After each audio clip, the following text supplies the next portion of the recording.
Bienvenidos y bienvenidas a Conversaciones en la Nube. Nos acompaña Francisca Rubio Gámez, más conocida como Fanny Rubio, poeta, novelista y catedrática de literatura española de la Universidad Complutense de Madrid. Mujer y escritora, ha sido directora del Instituto Cervantes de Roma y condecorada con la encomienda de Isabel la Católica. Si quieren saber más sobre su trayectoria, les aconsejamos que visiten su web personal y en concreto el espacio Entre Amigos. Bienvenida y gracias por haber accedido a realizar esta entrevista en el ciberespacio. Encantada de estar aquí en esta casa complutense y en el ciberespacio, por supuesto, porque es una oportunidad de seguir el hilo de la clase, del aula, de la creatividad, de la bibliografía, es decir, continuar en la casa. A continuación, comenzamos la tanda de preguntas y respuestas. ¿Qué leía la Fanny Rubio niña y adolescente?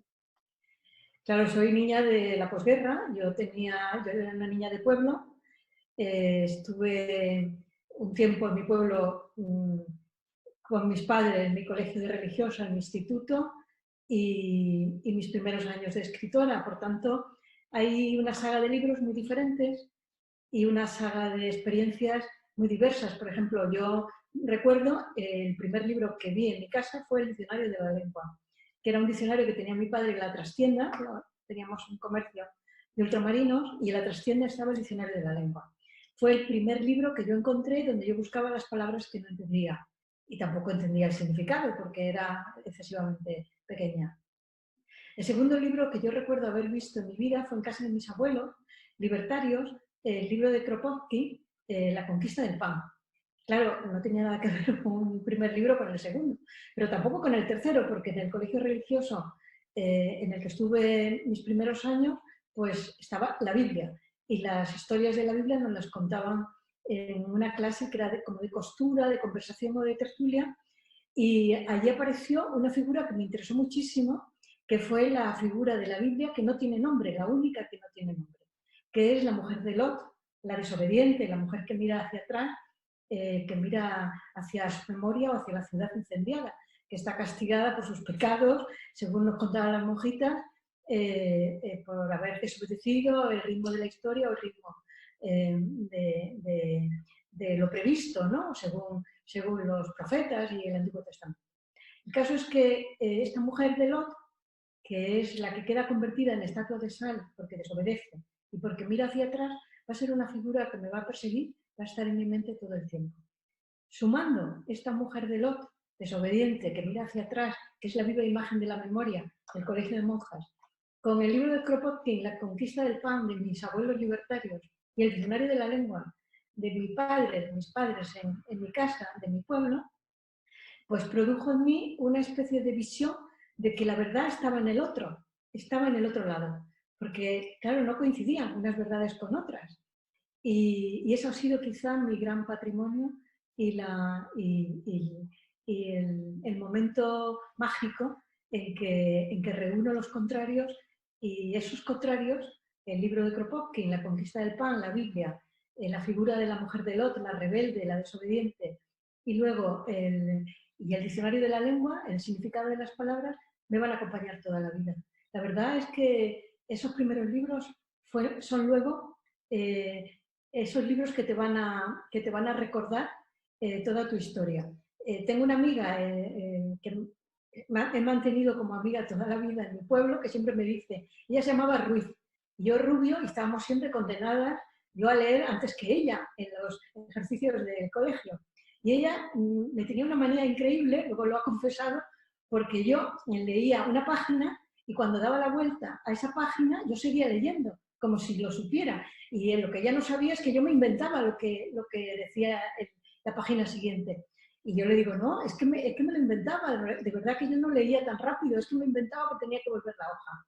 Y yo creo que ahí nace también la escritora y ahí nace también la buscadora de historias, ¿no? En ese momento de pasar la hoja e inventarte lo que viene detrás, ¿no? ¿Qué fue primero, ¿La Fanny Rubio docente o la escritora? Pues yo creo que hemos hablado de lo mismo en estos minutos anteriores, ¿no? A mí me gustaba explicarme el mundo, porque todo el mundo tenía la obsesión de explicarme el mundo, que era diferente a la explicación del mundo que tenían en mi casa, mis abuelos, las monjitas o el instituto público. Eran explicaciones del mundo muy distintas, muy contradictorias incluso.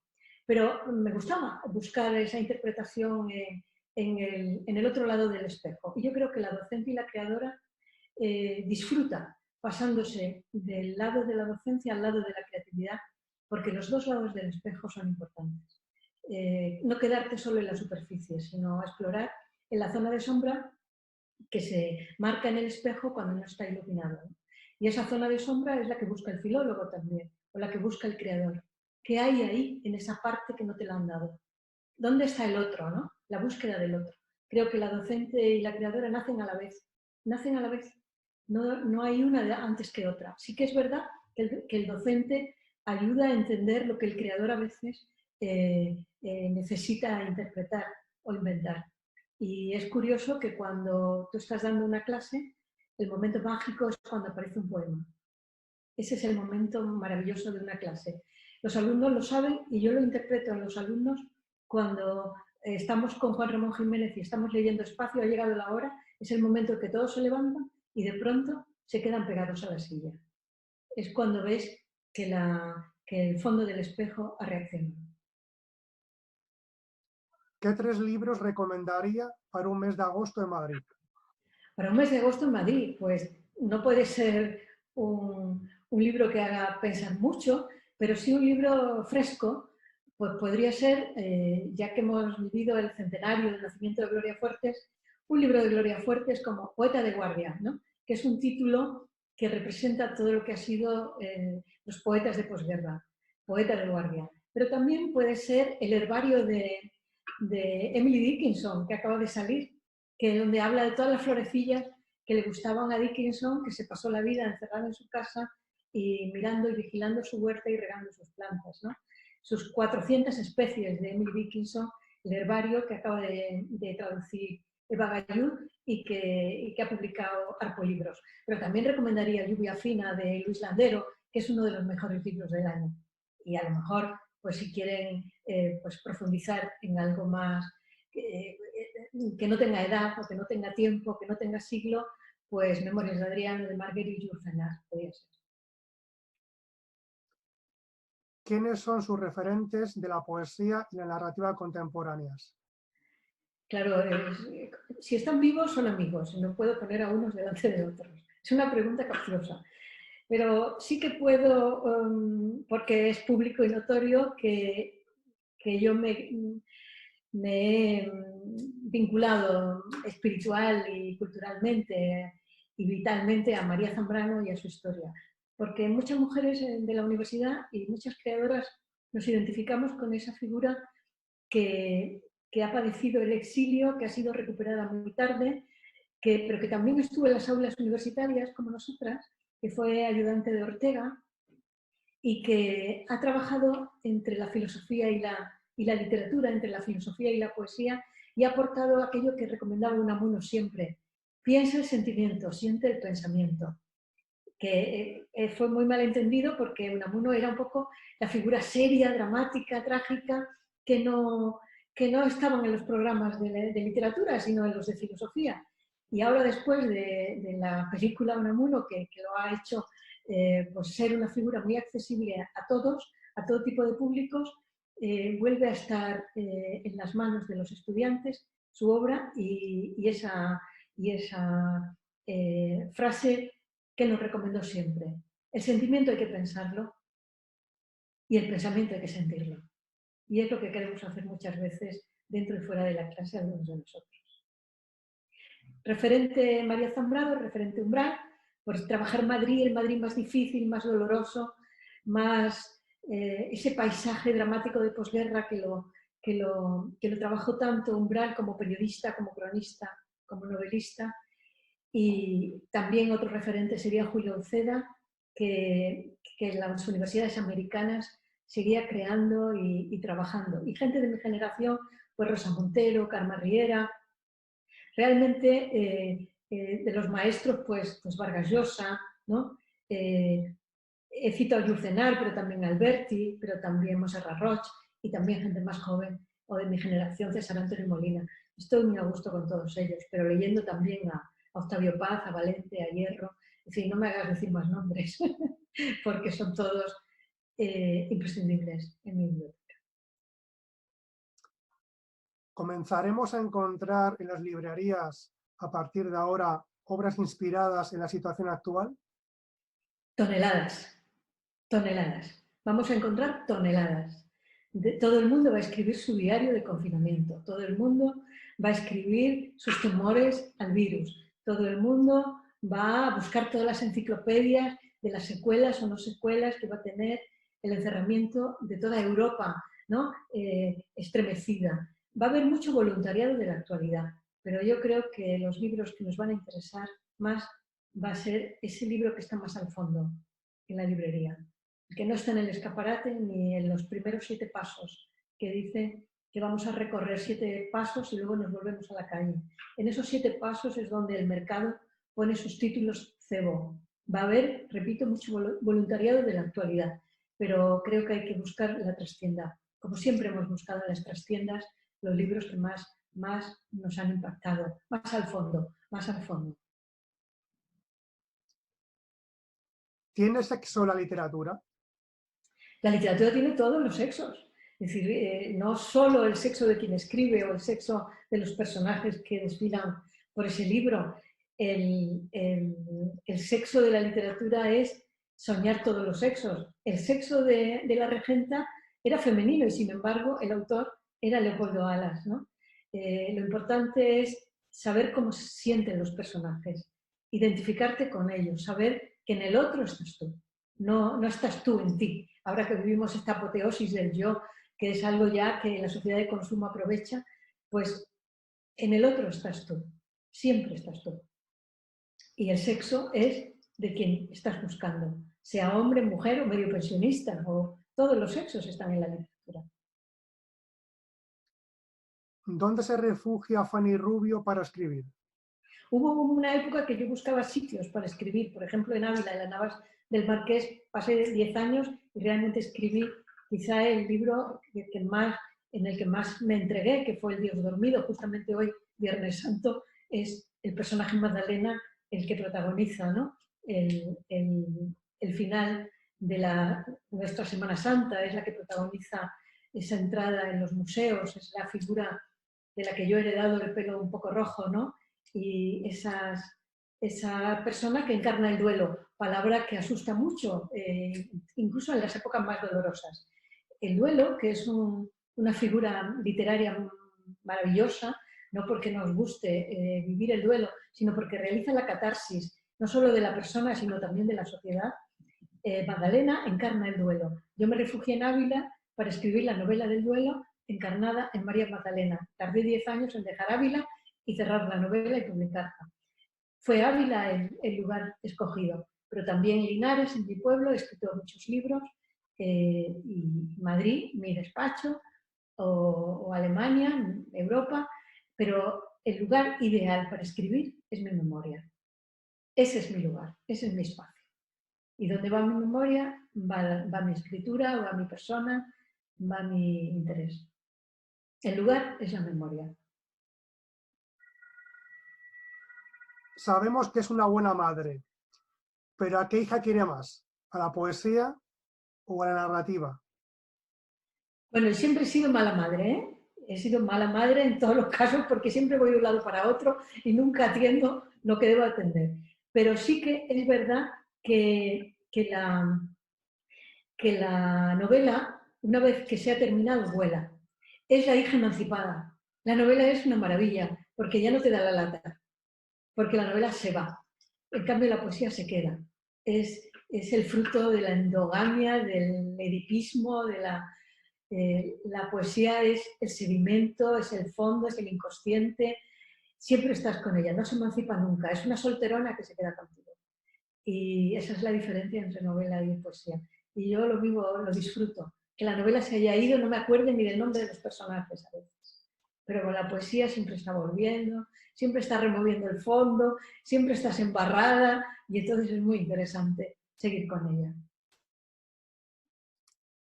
Si le proponemos que elija un amigo y un recuerdo entrañable, ¿qué podría contarnos? Bueno, tengo muchos, pero la verdad hay algunos episodios que por antinarcisismo no puedo citar, pero sí que hay algunas aventuras y algunos momentos muy curiosos. Por ejemplo, recuerdo que una de las veces que estuvo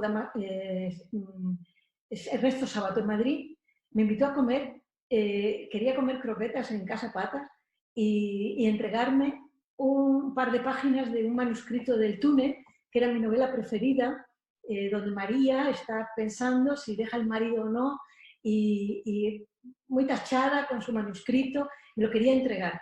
Y yo pensaba que era la tarde que había dedicado Sabato para mí, y no fue así. Cuando terminamos en Casa Patas me entrega el discurso de María, tachado, me lo entrega, le doy las gracias, y me agarra la mano y dice: querida, quiero ir a declarar a la Audiencia Nacional contra la Junta Militar Argentina. Yo me quedé helada y digo, pero Sábato, pero ¿qué cosas me estás diciendo? Que es 31 de julio, que se ha marchado todo el mundo de Madrid, que no vas a encontrar a nadie. Yo quiero, vamos a tomar un taxi, que quiero declarar en la Audiencia Nacional contra la Junta Militar Argentina. Entonces me metió en un taxi y nos fuimos a la cafetería Río Frío, porque la Audiencia Nacional no nos dejaron pasar. Y en la cafetería Río Frío le dije: pero don Ernesto, ¿sabe usted que no hay nadie en la Audiencia Nacional ni en ninguna parte? Están todos de vacaciones o en los cursos de verano del Escorial. Dijo: pues llame a los cursos de verano del Escorial. Y llamamos a los cursos de verano del Escorial y estaba todo. El abogado Eslepoy, el fiscal de la causa, y dijeron que Sábato quiere declarar. Vinieron todos en un coche, nos recogieron en Río Frío. Yo me quedé, claro, en Río Frío, y Sábato fue maravillosamente andando hacia la Audiencia Nacional ante el juzgado de Garzón a declarar contra la Junta Militar Argentina. Y testimonio de este acontecimiento existe en el periódico del 1 de agosto, donde aparece Sábato declarando, y empezó ahí, empezó en Casa Patas tomando unas croquetas y entregándome una parte del manuscrito. Realmente yo nunca soñé que podía cumplir ese sueño, el de Sábato, y ahí cumplimos los sueños todos, yo con Sábato en su manuscrito y Sábato declarando contra la Junta Militar Argentina. Y siempre hubo un periodista que sacó la foto de ese momento en el 1 de agosto del 97. Impresionante, ¿verdad? Pero ese es uno de los momentos más interesantes, la verdad. Hay otros, la visita al Valle de los Caídos con Juan Goytisolo y su traductora del turco, porque no había visto nunca ese monumento, y los Goytisolo perdieron a su madre en un bombardeo en la ciudad de Barcelona, y quería ajustar las cuentas con ese lugar, y no permitió que fuéramos a su paso. Él iba adelante como el pariente del duelo y nosotros detrás, la traductora de turco y yo, y sí fue otro momento muy emocionante compartido con Juan Goytisolo. Y hay más momentos, con Gloria Fuertes en la cárcel de Carabanchel, juzgando un premio literario, y Gloria entre los presos no se quería marchar, hasta que los presos cantaron el himno a la libertad de la Bordeta, y entonces ya Gloria se despidió de ellos. También fue un momento precioso. ¿Con qué autor vivo coescribiría un poemario o una novela? Bueno, yo como tengo ya una cierta edad, pues puedo decir que he escrito con alguien algún libro. Por ejemplo, con la antología de poesía con José Luis Falcó. Lo que pasa es que cuando escribes el libro con alguien tienes que poner qué páginas son las tuyas y qué páginas son del otro, porque si no, no se podría escribir un libro en colaboración, porque uno no puede suscribir en determinado momento y en determinados temas las opiniones de otros, son de otro. Entonces hay que poner qué páginas son tuyas y qué páginas son del otro. También he escrito con Ana Rossetti un borrador de una obra de teatro sobre la Lozana andaluza de Picado. Lo hicimos muy bien. Ahí no se sabía qué páginas eran de quién, porque no lo hemos editado. Si lo editáramos tendríamos que poner esto es mío, esto es tuyo. También fue muy agradable trabajar con Ana Rossetti sobre la Lozana andaluza. Pero hoy yo escribiría una novela con Julian Assange sobre su cautiverio en Londres. Si lo dejan salir, podríamos escribirla incluso en Madrid. ¿Con qué autor muerto coescribiría un poemario o una novela? Pues, ¿con qué autor muerto? Yo tuve que dedicar algunos poemas a Blas de Otero, que era mi modelo de poeta valiente, de poeta con el peso de toda la vanguardia, de poeta trabajador, de poeta solitario, de poeta entregado a su memoria y a su país y a su tiempo. Sí, Blas de Otero sería una de esas figuras, ¿no? Pero también Yurcenar, porque Memorias de Adriano me acompañó mucho cuando escribí El Dios dormido. Cada vez que yo quería tirar los folios por la ventana, iba a Memorias de Adriano, donde ella me dijo, estuve 30 años con esta novela. Vamos, nos dijo en sus notas, porque yo no la conocí. Pero Yurcenar estuvo 30 años con una novela. Y cuando te cansas y dices, me pasa el tiempo, tengo que terminar algo, te acuerdas de Yurcenar y dices, aquí está ella, 30 años, pasando la guerra mundial, perdiéndose los manuscritos, robándole no sé qué, y de pronto recuperar en Grecia, en Suiza, en Estados Unidos, esos folios perdidos. Sí, ahí se puede estar 30 años con una novela y con un autor como Yurcenar, escribiendo con un muerto, claro, que no está muerto, son los vivos que nos acompañan. ¿Con qué tres personajes femeninos de la ficción literaria se siente identificada Fanny Rubio? Claro, he citado a Magdalena, no es un personaje de la literatura, pero si entendemos que el Evangelio tiene también procesos narrativos muy interesantes, se puede leer como novela. Y un personaje de ese Evangelio es Magdalena. María Magdalena, que no tiene nada que ver ni con la prostituta, ni con la pecadora arrepentida, es más bien una enferma psicosomática. Lo han mostrado y lo han demostrado los investigadores. Y es la figura literaria que antes o después quedará siendo reivindicada por las autoridades eclesiásticas, porque el silencio que hay sobre María Magdalena es injusto. Como lo hubo con Judas, que ha salido también del agujero porque lo han rescatado, no fue tampoco el traidor, ni fue tampoco el más impresentable del Evangelio, sino todo lo contrario. El caso, bueno, yo no me voy a meter en teología porque no no es mi terreno, pero sí que Magdalena sería una de esas figuras. Dorotea del Quijote, que es la mujer libre que camina toda la noche por Sierra Morena buscando al novio, al amor que no ha cumplido su palabra y que es bellísima, que es la representante en la tierra del sueño de Don Quijote, que es Dulcinea. Dorotea es esa mujer emancipada que entiende de economía, que arregla su casa, que sabe, que es lectora, pero que va disfrazada de hombre por la sierra porque no está permitido que vayan las mujeres vestidas a la vieja usanza porque pueden ser violadas. Incluso ella, que va acompañada de un criado, hay un momento que el criado quiere sobrepasar, entonces le pega un tortazo que el criado se cae por un terraplén de Sierra Morena, no sabemos si el criado vuelve o no vuelve. No es esa fuerza de Dorotea la que a mí me interesa más su sabiduría, su belleza y la debilidad que Don Quijote siente por ella cuando no está Dulcinea presente. Y la tercera sería María de Carmen de Burgos, que es una de sus primeros escritos narrativos en los que Carmen de Burgos, la periodista, la cronista de guerra, la gran mujer defensora del divorcio, la emancipada de los años 20, que de pronto crea esta figura de María, que es una mujer que llega a mi estación, a la de mi pueblo, a Linares Baeza, y al ver el trabajo de las minas y al ver la diferencia de las clases sociales en la ciudad, se convierte de pronto en la María utópica, y el ofrecimiento que le hace el marqués, viejo amigo de la infancia, se queda en el andén de la estación porque ella se monta en el tren y sigue sola hacia Madrid. Esa María me gusta y es escrita por una periodista, mujer emancipada, como lo fue antes Emilia Pardo Bazán y lo fueron otras mujeres, que recobra la conciencia política como en las mujeres actuales, pero es en los años 20 y 30. ¿Fanny Rubio se va de tertulia los fines de semana? Yo la tertulia la consigo a los 40 minutos de clase en mi aula. Es el momento de relajar un poco el ambiente los jueves y los viernes, de 12:30 a 14:30.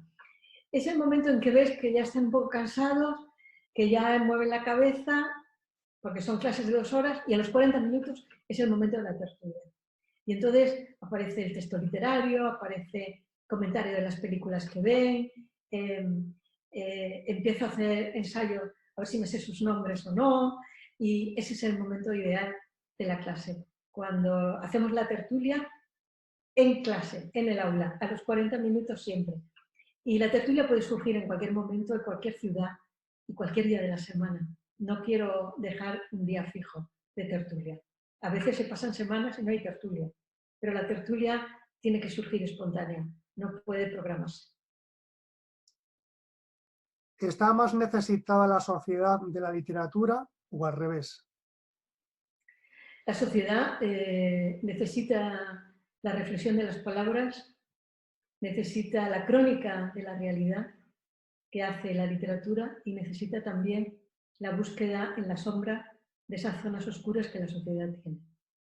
La sociedad es la que necesita la literatura, porque la literatura tiene a la sociedad, tiene el concepto de realidad, toma tierra con la sociedad, padece la sociedad, la goza, pero tiene que trabajar luego, cuando la sociedad duerme, la literatura tiene que trabajar en las zonas oscuras.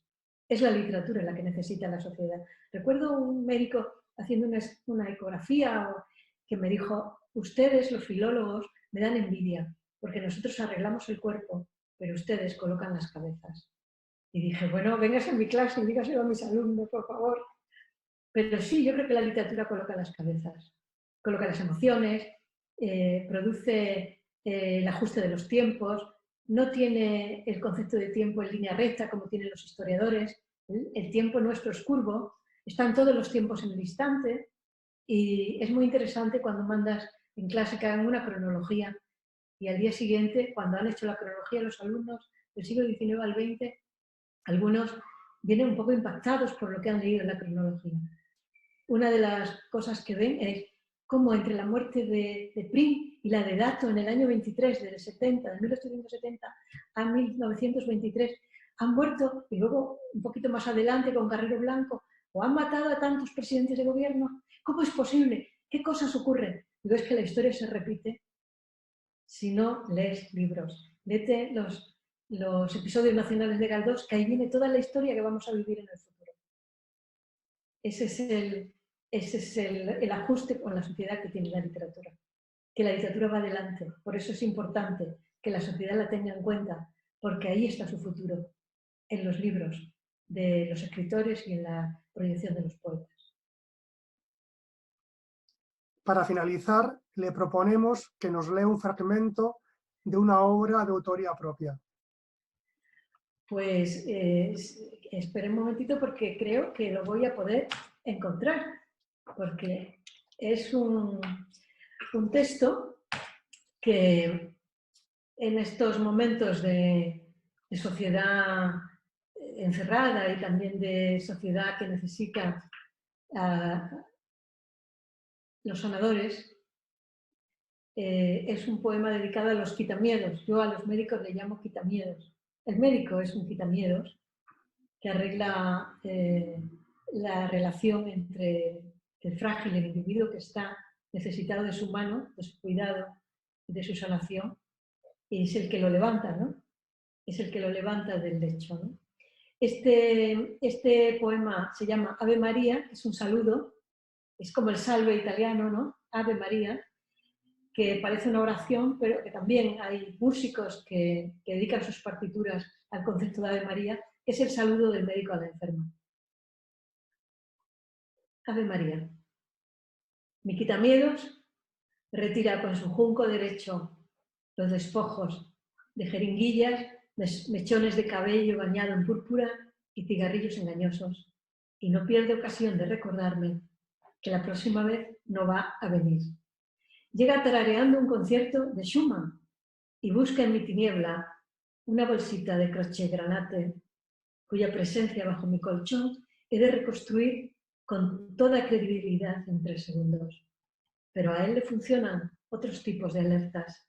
Cuando despliega un plano en donde desfallecen arcos partidos y arenas llenas de metralla y fragmentos de lienzo, y un Hércules llevado en la ebriedad por sátiros y ninfas, y hace balance en decenas de mil de nuestros muertos. Su entrecejo resiste mi exigencia con el desdén de quien no me ha de tomar jamás en serio. Busca en mi hombro desnudo con precisión oftalmológica y hace continuamente milagritos para que el calcio pase a mi osamenta. Alguna vez, cuando lo veo entrar enojado, perseguido por un compatriota, finjo que me desmayo para que lance una mirada en mi provecho. Enseguida murmuro que en 24 horas abandonaré el campo en el que esconde sus compañeros naderíes hasta ganarle un pleito por la dorada picadura, y antes de que me diga que se marcha, hago un esfuerzo por perder los estribos al escuchar que ordena a la enfermera que no me dé en adelante fuego. Después de estos sucesos, mi quitamiedos muelle la almohada con sus guantes de plumas. No me va a regalar más balas blancas, ya lo sé, tiene vacíos los cuencos, pero le sigo el pómulo cada vez más patente, mientras él supervisa, desconfiado, mi antebrazo para que no se me desmande, y tira seriamente de mi raíz. Sube mi muerte a flor de labio, me deja una caricia de pulgar y una escena violeta bajo el párpado y logra seducirme hasta la tarde con una cápsula amarilla. Es un poema que está circulando por las redes, no se lo he entregado a nadie, pero ahí lo están mandando por las redes, que es un poema escrito hace mucho tiempo, pero es de médicos y están de moda. Gracias, Fanny, por habernos acompañado en Conversaciones en la Nube, y gracias a todos ustedes, internautas y video oyentes, por seguirnos en la web y en las redes sociales. Un saludo y un abrazo a todos. A ti igual, Fanny.